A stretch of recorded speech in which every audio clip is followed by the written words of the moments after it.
Shalom, perkenalkan nama saya Endi Firmansyah, saya mahasiswa PPG Gelombang 2, Institut Agama Kristen Negeri Ambon. Hari ini saya akan menyampaikan per-teaching saya untuk peserta didik kelas 7 di SMP Negeri 2 Simanggaris dengan materi baptisan adalah tanda milik Kristus. Terima kasih, Tuhan memberkati. Hari ini saya akan menyampaikan materi pembelajaran dengan menggunakan metode pembelajaran discovery learning, yaitu pembelajaran berbasis penemuan dan berbasis proyek. Beberapa media pembelajaran yang saya gunakan antara lain adalah HP Android, dan peserta didik pun membawa HP Android yang sama. Silahkan dikasih tunjuk HP Android mereka boleh mempersiapkan HP Androidnya. Selanjutnya saya juga menggunakan laptop, Alkitab, dan buku bahan ajar yang diterbitkan oleh Kementerian Pendidikan dan Kebudayaan Republik Indonesia tahun 2017, berikut juga dengan RPP dan LKPD yang ada di dalamnya. Shalom, selamat pagi. Shalom. Salam, selamat pagi. Shalom. Puji Tuhan. Bagaimana kabar kalian semua hari ini? Luar biasa.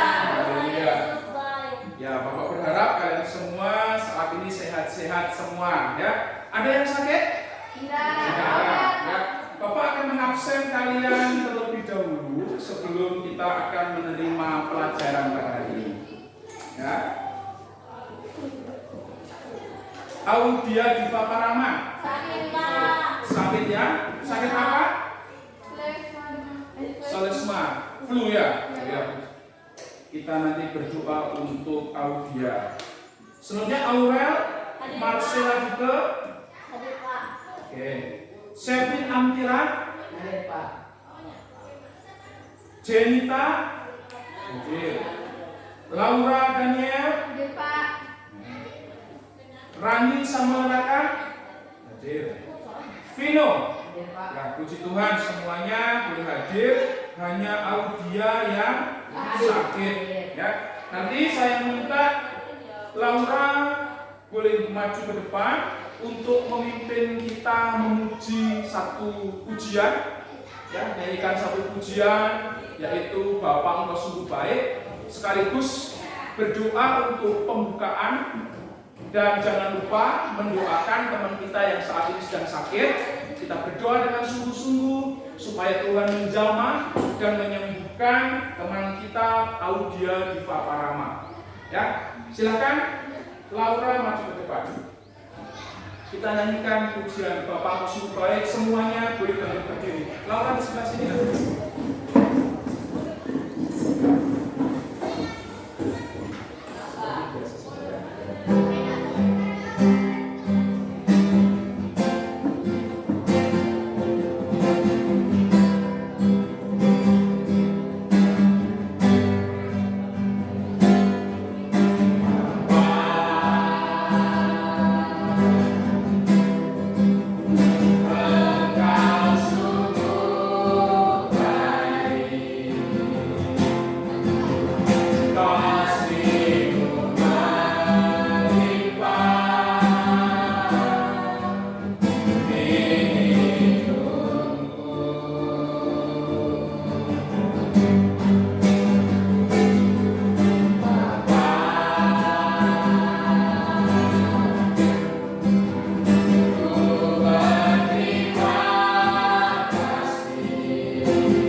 Amin. Silakan duduk semuanya. Terima kasih untuk Laura yang sudah memimpin kita di dalam memuji Tuhan dan di dalam doa kita hari ini. Silakan untuk Vino membantu Bapak membagikan Alkitab kita dan buku kita karena buku kita jumlahnya terbatas dan kita bersyukur saat ini kita boleh mendapatkan ruang yang baik untuk kita belajar karena kita boleh menggunakan ruang lab kebetulan labnya sedang kosong jadi bisa kita gunakan. Silakan dibagi dulu bukunya nanti satu baris satu buku sekaligus Alkitabnya nanti boleh dibagikan satu-satu ya. Silakan dulu dibagikan dulu. Oke, terima kasih Vino.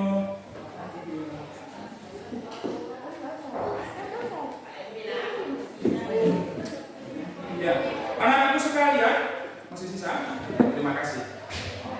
Silakan duduk kembali, Vino ya.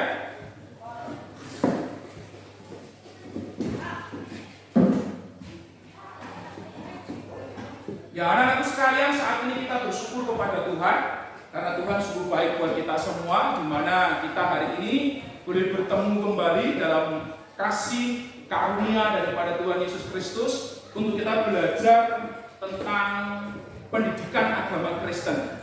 Bapak berharap dengan pendidikan agama Kristen ini iman percaya kalian boleh semakin bertumbuh di dalam Tuhan dan kalian boleh memiliki pengenalan yang benar tentang Tuhan dan hidup kalian semakin diberkati oleh Tuhan. Sehingga masa depan yang penuh dengan harapan itu benar-benar tidak hanya sekadar menjadi janji, tapi dapat terrealisasi dalam diri kalian, dalam hidup kalian, karena kalian adalah anak-anak yang dikasihi Tuhan. Amin. Ya, puji Tuhan. Hari ini Bapak akan menyampaikan satu tema ya atau materi pelajaran kita yaitu baptisan. Apa? Baptisan.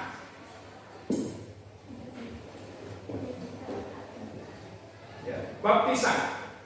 Kita memahami bersama-sama dan saya yakin dan percaya, Bapak yakin dan percaya kalian tidak asing dengan istilah baptisan. Ya, baptisan. Materi kita hari ini akan bersama-sama kita buka. Silakan dibuka dalam buku pelajaran kalian itu.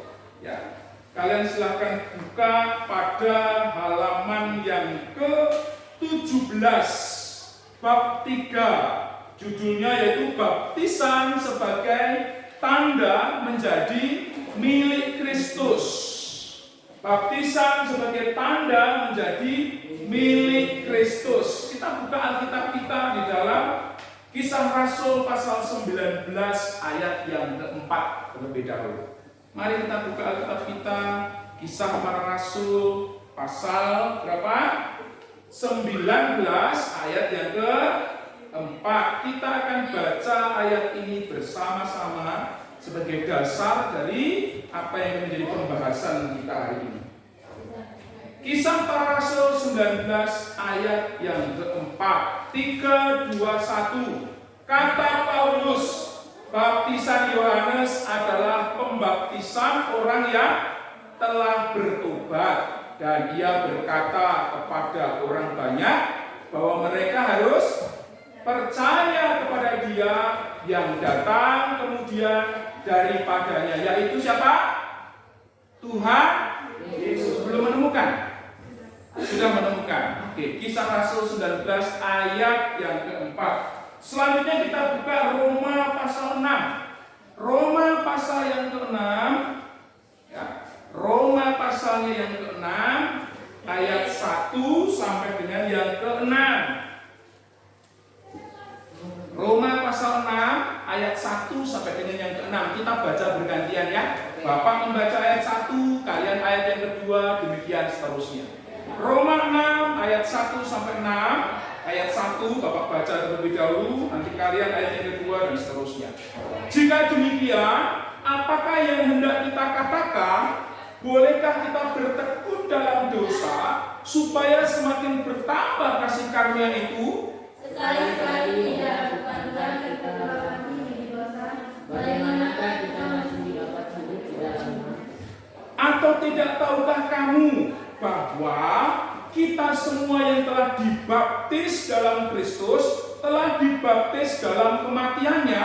Dengan demikian kita telah dikuburkan bersama-sama dalam Dia oleh baptisan dalam kematian, supaya sama seperti Kristus telah dibangkitkan dari antara orang mati oleh Yang Bapa, demikian juga kita akan hidup dalam hidup.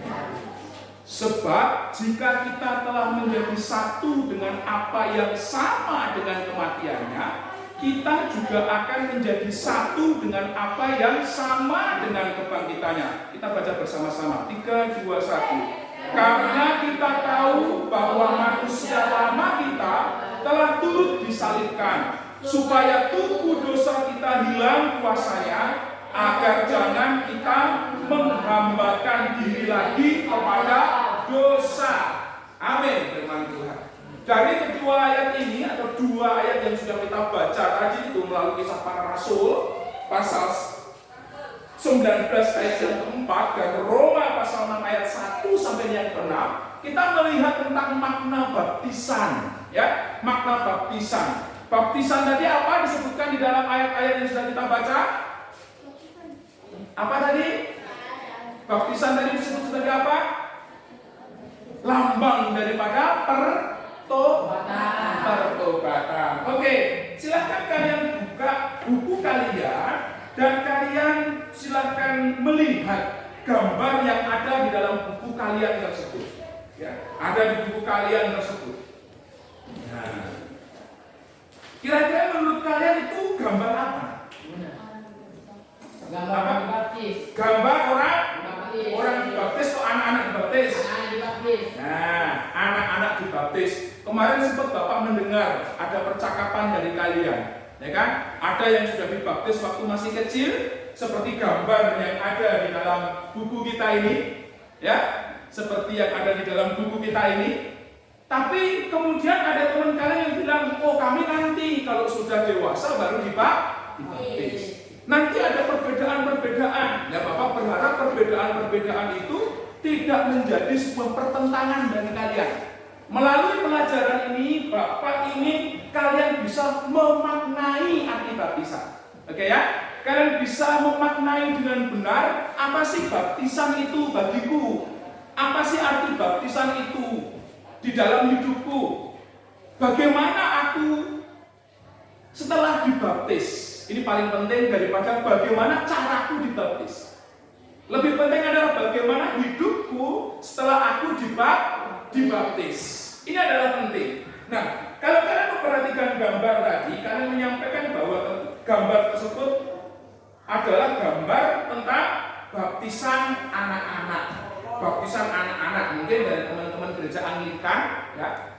Dari teman-teman gereja Anglikan sudah dibaptis waktu masih kecil. Ya, seperti dengan teman-teman dari Katolik juga sudah dibaptis waktu kecil. Tapi bagi gerejanya Bapak, yang mungkin Rani, Aurel maupun Jenita, itu mungkin nanti kalau sudah cukup dewasa baru dibaptis. Kalau masih kecil, baptisnya cara percik, ya kan? Cara percik. Ada gereja ortodok yang mungkin membaptisnya pun di sela waktu masih kecil, sehingga kapan hari sempat viral kan? Kalian melihat ya, ada anak kecil yang dicelupkan nih, dibaptis dia masih bayi kemudian dicelupkan. Nanti kalian bisa lihat di YouTube. Nanti kalian bisa perhatikan cara baptisan, berbagai macam cara baptisan, semuanya menggunakan HP dan nanti kalian bisa melihat di YouTube. Kalian bisa melihat berbagai macam cara tentang baptisan. Tapi saat ini Bapak inginkan kalian nanti benar-benar memiliki sebuah pemahaman tentang baptisan dengan benar, ya, dengan benar. Bapak berharap kalian nanti bisa memahami konsep tentang baptisan itu sendiri, sehingga kalian bisa menjaga toleransi satu dengan yang lain dari semua perbedaan-perbedaan yang ada. Ya, sehingga tujuan pembelajaran kita hari ini yaitu supaya kalian memahami dan menjelaskan makna dan tujuan baptisan, dan yang kedua, kalian nanti bisa menerima baptisan, terutama yang belum dibaptis. Menerima baptisan, kemudian menerapkan hidup yang baru semuanya, bagi yang sudah dibaptis maupun yang belum dibaptis, kalian bisa menerapkan hidup yang baru di dalam Tuhan Yesus Kristus. Dari sini ada pertanyaan. Ada pertanyaan? Tidak ada pertanyaan? Oke, kalian bisa memperhatikan gambar yang ada di buku kalian. Silakan perhatikan gambarnya. Kalian melihat ada titik-titik di situ ya, betul ya? Ada titik-titik di situ. Nanti kalian silahkan isi. Silahkan nanti kalian isi titik-titik tersebut. Ya, Bapak ingin tahu bagaimana kalian sudah atau belum menerima baptisan. Itu ada apa namanya? Perintah untuk kalian menuliskan. Ya. Pertama, kapan kamu dibaptis? Ya kan? Yang kedua, siapa yang membaptis kamu? Ya, betul ya? Betul nggak? Coba dibaca itu bukunya. Ya kan? Pertama apa? Kapan kamu dibaptis? Yang kedua, siapa yang membaptis kamu? Terus yang ketiga, apa kata orang tuamu tentang arti baptisan? Kalau orang tuamu nanti bingung, ya kan? Aku nggak tahu nak. Misalnya orang tua, aku juga bingung nak, apa arti baptisan? Kalian boleh bertanya kepada paste, kepada Pak Pendeta, ya kan? Kepada Pak Gembala, kepada Bapak Penatua dan lain sebagainya. Ya, kalian harus melihat secara utuh, memaknai, sehingga kalian tidak sekedar, ya aku diterima baptis sudah, aku sudah dibaptis waktu masih kecil, tapi kalian tidak benar-benar paham tentang arti dan makna baptisan dalam hidupnya. Sehingga karena kita tidak paham, akhirnya hidup kita pun tidak seperti orang yang sudah diselamatkan oleh Tuhan. Hidup kita masih seperti anak-anak di luar, ngomong jorok, ngomong kotor, mungkin waktu buka HP suka nonton yang tidak betul. Ada yang suka nonton yang tidak betul di sini? Gambar-gambar jorok. Ya, kalau ada bertobat, oke? Bertobat kalau ada. Bapak izinkan menggunakan HP ini sekarang luar biasa pengaruhnya. Ada yang cuma main game saja, betul nggak? Ya, ada yang ngaku kalau main game, ya kan? Tapi Bapak berharap ya kalian bisa mengatur waktu dengan baik, oke? Ya, sebagai anak-anak yang sudah diselamatkan oleh Tuhan. Nah, anak-anakku sekalian yang diberkati oleh Tuhan, kira-kira baptisan ini apa sih? Dari tadi kita membahas tentang baptisan. Coba kalian baca terlebih dahulu dalam buku yang sudah kalian pegang itu dalam halaman yang ke-19. Apa sih baptisan itu? Apa baptisan? Ya. Ada yang mau menyampaikan? Ada yang menyampaikan pendapatnya? Apa baptisan itu? Dari segi bahasa boleh, kalian boleh membacanya dari segi bahasa. Apa itu baptisan? Apa Rani? Menghapuskan dosa dari dosa. Apa menghapuskan kita dari dosa kita? Coba dibaca di dalam halaman 19 pada kegiatan yang kedua itu. Ya. Coba baca bersama-sama apa? Ayo, 1, 2, 3. Baptisan berasal dari bahasa Yunani, yaitu berarti menyelamatkan atau menghidupkan. Dalam Injil Markus 7 pasal 4, Lukas pasal 11 ayat 38. Ayo sama-sama. Istiadat Yahudi mengenai membasuh anggota tubuh dengan air sebagai simbol kebersihan diri. Bacanya nggak bersama-sama, ya kan? Kalian harus belajar kerjasama. Kalau Bapak bilang, ayo kita baca bersama-sama, dibaca bersama-sama. Oke? Nah, dari situ apa tadi baptisan? Dari segi bahasa, ternyata menggunakan bahasa Yunani-nya apa? Ini baptiso. Baptiso. Ini bahasa Yunani. Alkitab kita ini ditulis dalam Perjanjian Lama dan Perjanjian Baru. Perjanjian Lama menggunakan bahasa Ibrani, itu tulisannya seperti tulisan Arab dari kanan ke kiri. Dari hurufnya itu alef, bet, gimel, dalet, hi, waw, sayin, het, tet, yot, kaf, lamet, mem, nun, sayin, ayin, pe, sade, kof, res, sin, shin, tau. Wah, kalian nanti harus belajar ya. Nah, kalau bahasa Yunani ini bahasa yang sebenarnya umum di dalam rumus matematika maupun fisika.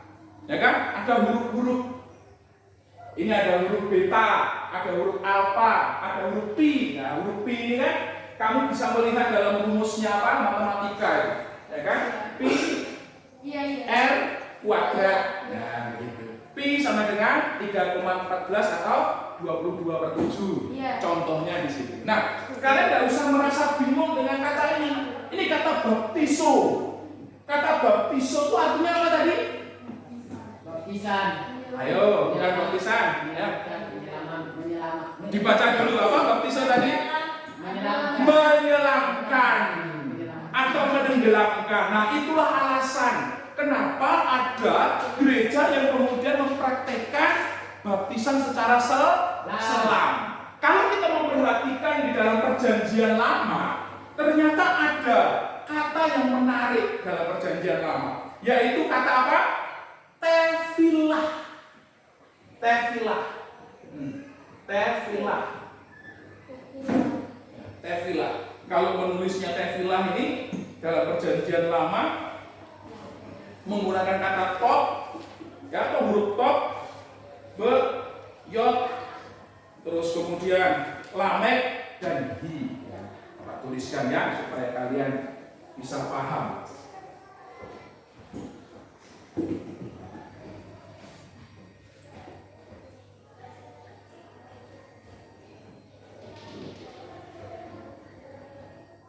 Oke, kalian bisa melihat di sini ada kata tefilah. Ya, Bapak sengaja menulis dalam huruf Yunani, kemudian ini dalam Perjanjian Lama menggunakan huruf Ibrani. Nulisnya dari sini ke sini. Ya, ini tefilah. Tefilah sendiri itu maknanya apa? Ya, tefilah sendiri artinya apa? Tefilah secara umum artinya penyucian atau pembersihan. Apa? Pembersihan atau penyucian. Jadi secara umum arti daripada tefilah itu penyucian atau pembersihan. Nah, orang-orang dalam Perjanjian Lama menggambarkan penyucian atau pembersihan itu dengan mereka memandikan diri mereka. Ya. Kalau dalam adatnya itu mereka memandikan diri mereka di dalam sungai. Tapi kemudian dalam sejarah perkembangan, kalau kita memperhatikan, kemudian mereka membuat sebuah kolam, ya, kolam permandian yang disebut dengan mikveh. Apa? Mikveh. Mikveh itu sejenis kolam. Saat ini diikuti oleh beberapa gereja, termasuk gerejanya Bapak. Karena Bapak dari gereja Betel, jadi kita memiliki kolam. Saat ini belum dibuat kolam secara sendiri, tapi kemudian kita numpang di kolamnya orang, ya kan begitu. Mikveh, ada kolam yang digunakan untuk pemandian. Tapi Bapak tidak akan membahas secara khusus tentang percek atau selam, karena dua-duanya bisa saja benar, ya kan? Karena yang akan kita bahas adalah makna baptisannya. Caranya itu bukan yang utama, ya kan? Kalian harus bisa memahami ini supaya kalian bisa saling menghormati dan menghargai, ya, antar gereja. Oke? Nah, kita bersama-sama memperhatikan ada yang disebut dengan mikveh. Apa mikveh tadi itu? Kolam. Nah, orang dibaptis itu artinya dipermandikan. Orang dibaptis artinya disucikan kembali, dipermandikan kembali. Baptisan itu melambangkan apa? Kematian kita atas dosa. Kemudian ketika kita keluar dari air, itu menggambarkan tentang orang yang sudah bertobat disucikan lagi. Misalkan ini manusia, ya, ada orang. Ini air. Nah, ketika orang tersebut ini kemudian ditenggelamkan di sini, ini di dalam air, ini melambangkan kematiannya, ya, melambangkan daripada kematian orang tersebut. Bisa mengerti ya? Setelah itu kemudian dia bangkit kembali. Makanya di dalam pembaptisan Tuhan Yesus yang dilakukan oleh Yohanes Pembaptis, Tuhan Yesus kemudian masuk ke dalam air, dan ketika dia keluar dari dalam air, maka nampaklah burung merpati, Roh Kudus, Roh Allah, dan terdengar suara dari surga, inilah anakku yang dikasihi, kepadanya aku berkenan. Kita melihat bersama-sama, ini adalah simbol, adalah gambaran kalau kita orang-orang yang percaya ketika dibaptis, kita sudah berkomitmen untuk apa? Untuk apa? Mati bagi dosa, dan kemudian kita bangkit. Ya, bangkit dari dosa tadi itu, dan kita hidup baru. Apa? Hidup baru. Yang keras apa? Hidup baru. Nah, hidup baru di dalam Tuhan Yesus Kristus. Hidup baru tadi itu harus menampilkan, harus menunjukkan buah-buah roh. Ayo, buah roh apa saja? Kasih. Ayo kita nyanyi buah roh. Kasih. Si sukacita, damai sejahtera, kesabaran, kemurahan, kebaikan, kesetiaan, kelemah lembutan, penguasaan diri. Nah, cukup sampai di situ. Ya, kita harus menampilkan buah-buah roh tadi sebagai orang-orang yang sudah diselamatkan oleh Tuhan. Jadi, kalau kalian mengaku diri kalian adalah anak Tuhan dan sudah menerima baptisan, kamu masih suka marah-marah, masih suka sengke-sengke sama temannya, masih suka ngomongin temannya, masih suka iri hati sama temannya, masih suka cemburu-cemburu sama temannya, sama saudaranya, masih males kalau dikasih tahu orang tua, Kevin, ayo cuci piring. Si Kevin situ saja main HP. Oh, no, saja. Itu bukan contoh dari orang yang sudah diselamatkan oleh Tuhan. Jadi kalau kalian punya sikap begitu harus berubah. Kalian harus menunjukkan sikap yang benar. Oke, dari sini ada pertanyaan. Bapak memberikan kesempatan kalian untuk bertanya seluas-luasnya. Silahkan buka HP kalian dan kalian boleh mencari data tentang baptisan itu sendiri. Namun sebelumnya, nanti Bapak akan menyampaikan beberapa tugas kalian, ya, tugas kalian antara lain nanti kalian boleh mengerjakan kegiatan 1. Perhatikan ya, nak ya. Coba perhatikan bukunya semua. Ada kegiatan 1, ada kegiatan 2, ya. Kemudian dalam kegiatan 2 itu ada penjelasan tentang baptisan Yohanes, ada juga penjelasan tentang baptisan anak-anak, ada juga penjelasan tentang baptisan merupakan perintah Tuhan Yesus. Kemudian ada kegiatan 3 untuk kalian berdiskusi. Nah, kebetulan kita ini hanya 6 orang, ya. Kita hanya 6 orang dan sudah dibagi dalam 2 kelompok. Di bangku pertama, bangku kedua. Bangku pertama ini adalah kelompok pertama, bangku kedua kelompok kedua. Nanti Bapak berharap kalian bisa membaca setiap kegiatan tersebut, kemudian kalian tuliskan dalam buku kalian, dalam buku tugas kalian juga, ya.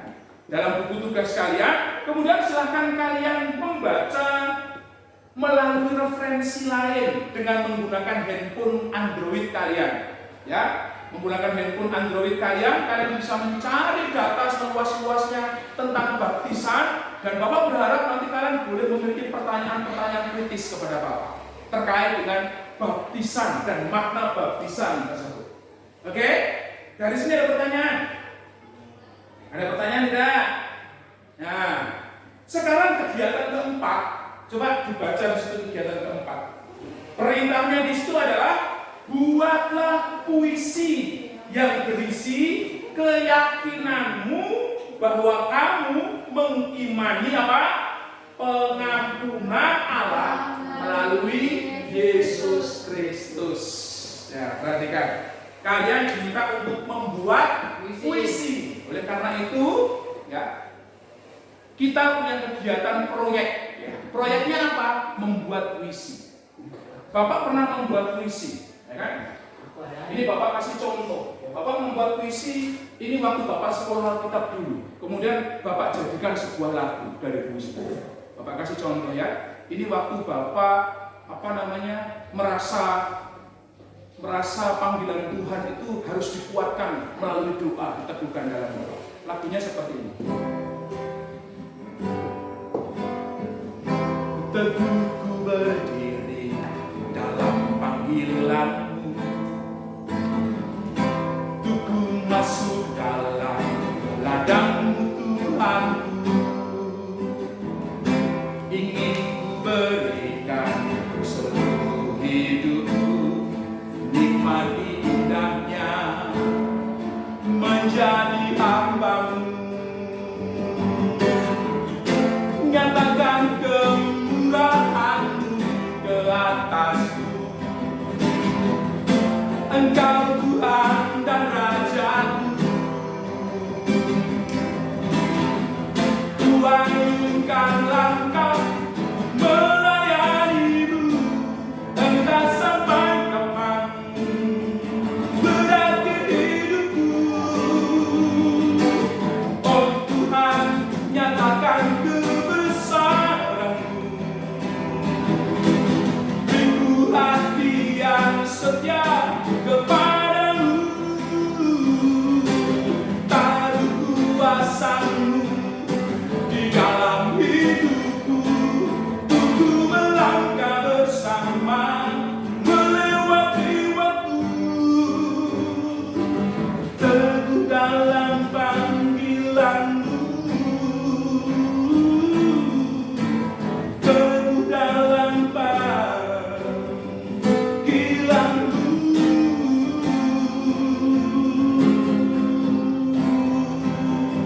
Nah, Bapak berharap nanti kalian bisa membuat puisi. Puisi itu dari doa kalian kepada Tuhan. Ya, dari doa kalian kepada Tuhan, ungkapan syukur kalian kepada Tuhan, ucapan terima kasih kalian kepada Tuhan.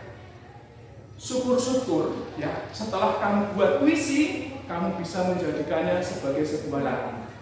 Ya kan? Bisa menjadikannya sebagai sebuah lagu. Kalau tidak, kalian bacakan nanti sebagai sebuah puisi di depan kelas. Oke?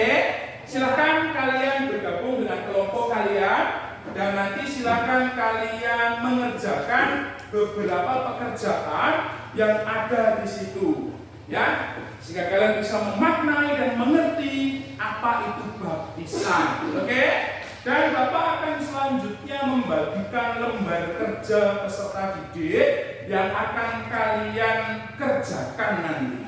Ya, lembar-lembar penilaian sudah Bapak siapkan dan Bapak mohon nanti kalian bisa mengerjakan dengan baik karena KKM kita 7,3. Bagi yang tidak mencapai nilai 73 nanti akan Bapak adakan remedial. Ya, dan bagi yang sudah mencapai nanti kita akan adakan pengayaan berupa tambahan-tambahan materi supaya kalian semakin dipertajam wawasan kalian. Oke ya?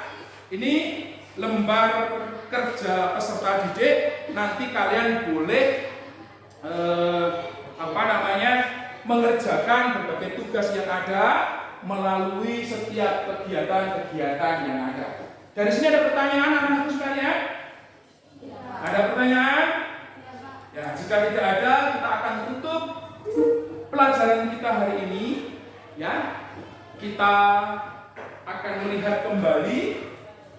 Sebelum kita tutup, kita akan belajar kembali tentang mengingat kembali tentang apa itu baptisan. Apa tadi baptisan?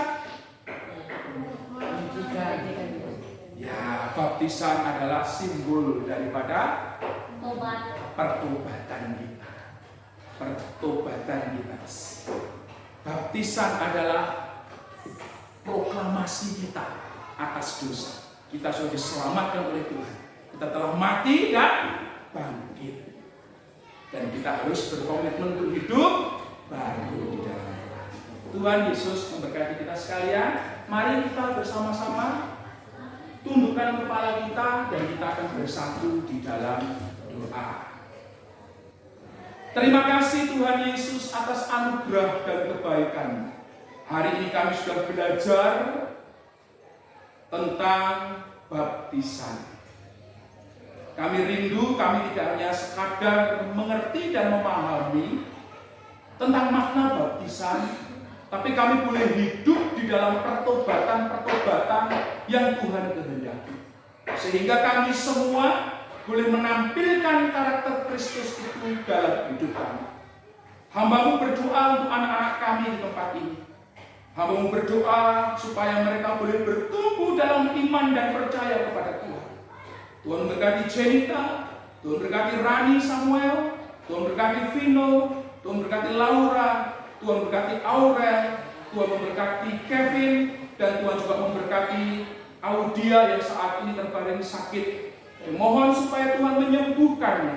Di dalam nama Tuhan Yesus Kristus, kami percaya adalah Tuhan yang penuh kasih, adalah Tuhan yang berkuasa mencelikkan mata orang buta, membuat orang tuli mendengar, orang bisu berkata-kata, bahkan orang mati sekalipun Tuhan sanggup membangkitkan. Saat ini kami memohon dengan iman kepada-Mu untuk kesembuhan teman kami, anak kami, Audia Ipaparama. Di dalam nama Tuhan Yesus Kristus, Audia disembuhkan oleh Tuhan.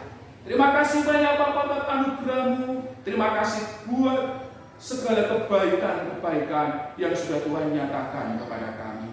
Sebentar lagi kami akan beristirahat dan melanjutkan pelajaran kami yang lain. Kami mohon bimbingan Tuhan nyata atas kami, melindungi kami. Tuhan memberikan kepada kami hikmat marifat daripada Engkau. Di dalam nama Bapa, Anak dan Roh Kudus, kami sudah berdoa dan menyerahkan hidup kami semua. Haleluya. Kita yang percaya bersama-sama katakan amin. Amin.